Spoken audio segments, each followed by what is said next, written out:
অনেকে প্রশ্ন করে ইসলামের পক্ষে বাক্স, এক বাক্সের আহ্বান করছেন আপনারা,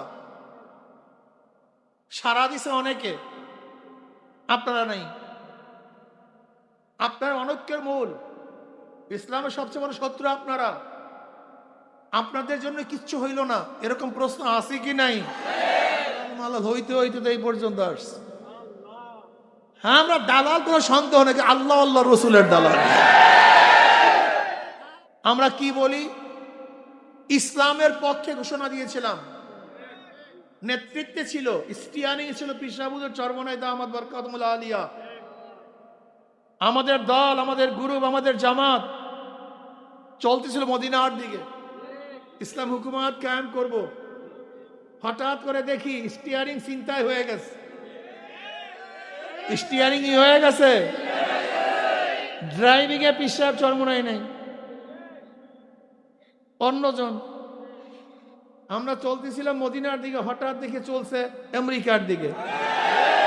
দল চলতেছে কোথায়? আগে চলতেছিলাম কোথায়? মদিনার দল আমেরিকায় যেতে পারে না, নেমে গেছি, অবস্থা খারাপ। চলন্ত চলন্ত জাহাজ থেকে, গাড়ির থেকে, রেলের থেকে, প্লেনের থেকে নামলে হালবাকুল থাকে না, কিন্তু তারপরেও মদিনাওয়ালারা, মক্কাওয়ালারা আল্লাহ আল্লাহ রসুলের কাফেলা করে দিয়ে নাস্তিক, বদমাশ, বেঈমানদের অনুসরণ করতে পারে না। দাও গালি, গালি দাও। আমরা স্পষ্ট বলি, শোনেন, ভালো মতো বিবেক দিয়ে চিন্তা করবেন। আপনাদের আবেগ এবং বিবেক, আপনাদের আবেগ এবং বিবেক নিয়ে আমরা ব্যবসা করি না। আপনাদের আবেগ এবং বিবেককে সিঁড়ি বানায়া ক্ষমতা যাওয়ার স্বপ্ন আমরা দেখি না। আমাদের মূল কাজ হলো আল্লাহ বলা লোকদেরকে আল্লাহর সাথে মিলিয়ে দেওয়া। কে থাকবেন কে থাকবেন না এই চিন্তাই আমরা করি না। এই আপনারা কেরা থাকবেন, কারা যাবেন, এই চিন্তা আমাদের মধ্যে করলে কেন? কিয়ামতের ময়দানে আল্লাহ পাক এই প্রশ্ন করবেন, এই ইসলাম হুকুমত কায়েম করলি না কেন? এত লোককে হেদায়েত করলি না কেন? এত লোককে নামাজের দাওয়াত, নামাজ পড়াইলি না কেন? এই প্রশ্ন আল্লাহ পাক করবেন না। আল্লাহ পাক প্রশ্ন করবে, চেষ্টা করলি না কেন? জোরে বলেন। ইসলাম হুকুমত কায়েম করলে কি হবে? আল্লাহ পাক নিজেই বলেন, আল্লাযীনা ইন মাক্কান্নাহুম ফিল আরদি আকামুস সালাহ ওয়া আতাউয যাকাত ওয়া আমারু বিল মারুফ ওয়া নাহাউ আনিল মুনকার। এরা এই গোষ্ঠী, ওই জাতি, ওই ব্যক্তি, আমি যদি তাদেরকে ক্ষমতা দিতাম, ক্ষমতা আসীন করতাম, ক্ষমতা বসাতাম, তাহলে প্রথম কাজ হলো নামাজ কায়েম করা। জোর বলেন কি? এক নম্বরে কি? 2 নম্বর যাকাত আদায় করা, বলেন। 3 নম্বর সৎ কাজের আদেশ দেয়া।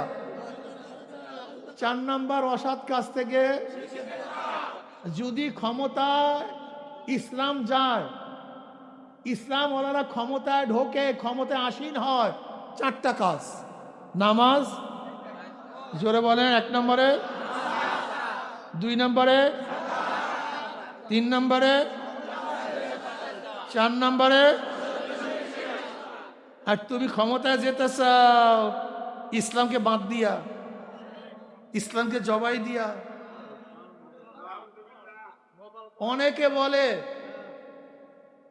যে আপনি আপনার স্ত্রীর পোশাক নির্ধারণ করবেন, অন্যের পোশাক নির্ধারণ করার দায়িত্ব আপনার না, রাষ্ট্রের না। তাহলে রাষ্ট্রের কাজটা কি?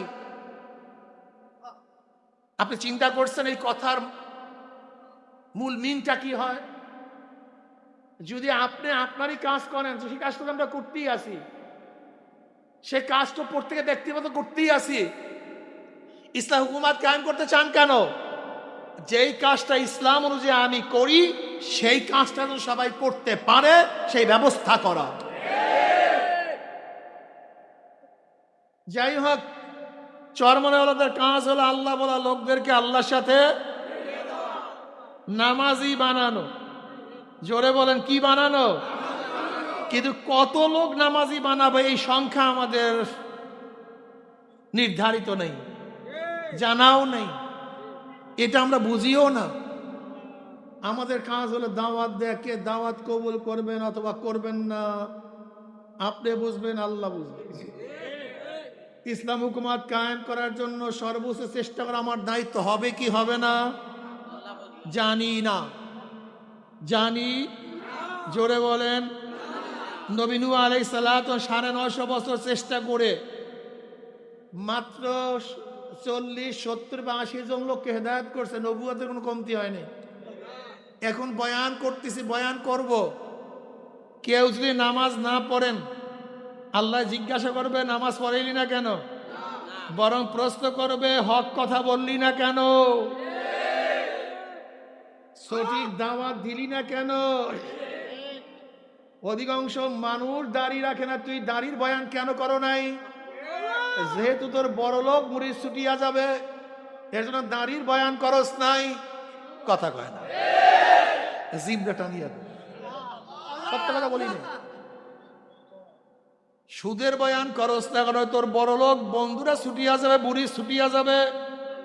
অধিকাংশ বড় লোক সুদের সাথে জড়িত।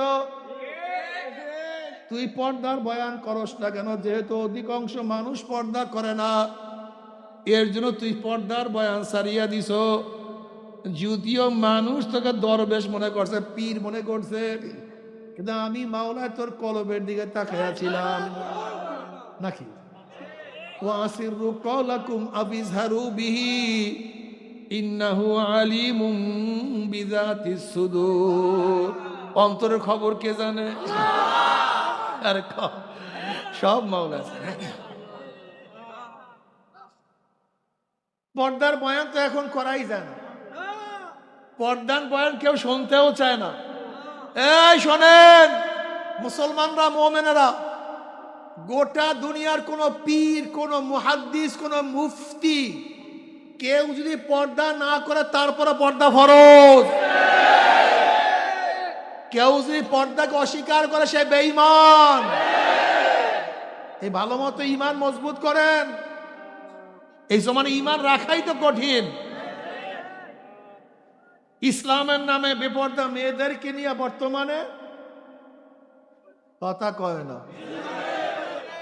কি মানুষের ঈমানের মধ্যে এটা সন্দেহ হয় কি হয় না? এত বড় বড়রা, এত বড়রা, এত বড়রা, তাহলে মনে হয় যেন কোনো ফাঁক ফুকর নাই, কোনো ফাঁক ফুকর নাই, কোনো ফাঁক ফুকর নাই। খবরদার, ফরজ ফরজি, কেউ না মানলে তারপরও ঈমান খালিয়েন। কেন নবী আলাইহিস সালাতু কি বলছেন? এমন এক জমানা আসবে ঈমানের ঢাকা জ্বলন্ত কয়লা, জ্বলন্ত আংটা হাতের মধ্যে রাখা যত কঠিন, ঈমান থাকা তার চেয়েও কঠিন।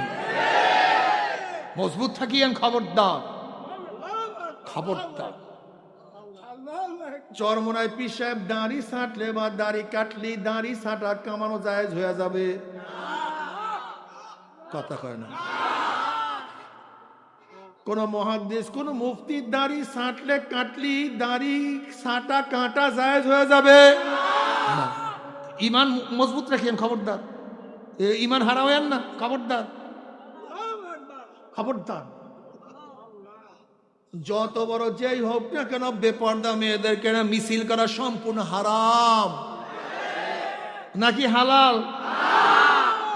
হ্যাঁ, কাম করি হারাম, দাবি করি ইসলাম। আহারে, ইসলামী মদের দোকান ভালো না মদের দোকান ভালো?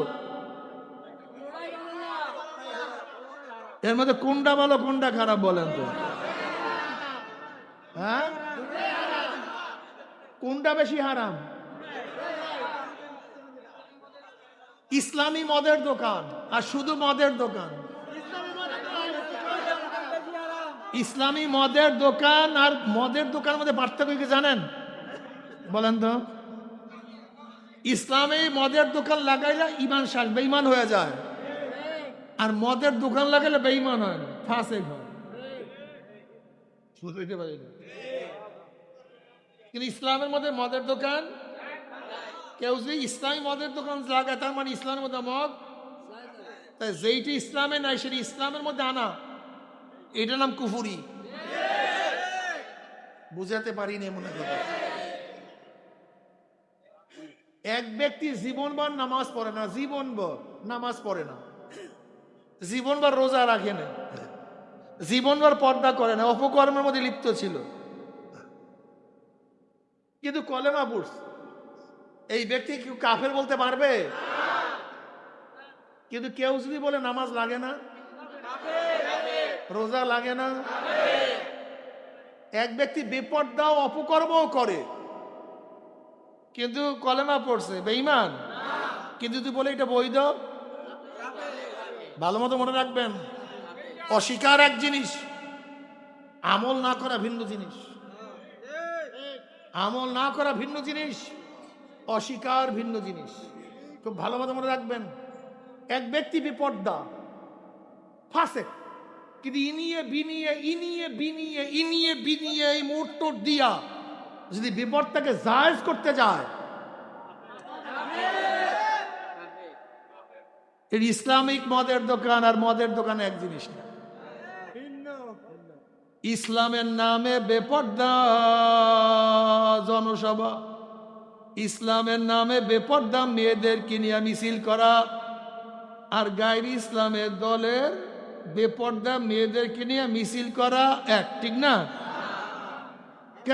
গণনা কি এক না কেন? এই দেখছেন মাথা খুলে গেছে, কিন্তু এই 1 মিনিটের বয়ানে কিন্তু জেহেন খুলে গেছে আপনাদের। 1 মিনিটের বয়ানের মধ্যে, এই 1 মিনিটের বয়ানে আপনার জেহেন কিন্তু খুলে গেছে, অন্ধকার দূর হয়ে গেছে। মদের দোকান আর ইসলামী মদের দোকানের মধ্যে পার্থক্য আছে কি নাই? গায়রে ইসলামী দলের বেপর্দা মেয়েদেরকে নিয়ে মিছিল করা আর ইসলামের নামের দলের বেপর্দা মেয়েদেরকে নিয়ে মিছিল করার মধ্যে কোনো পার্থক্য নাই।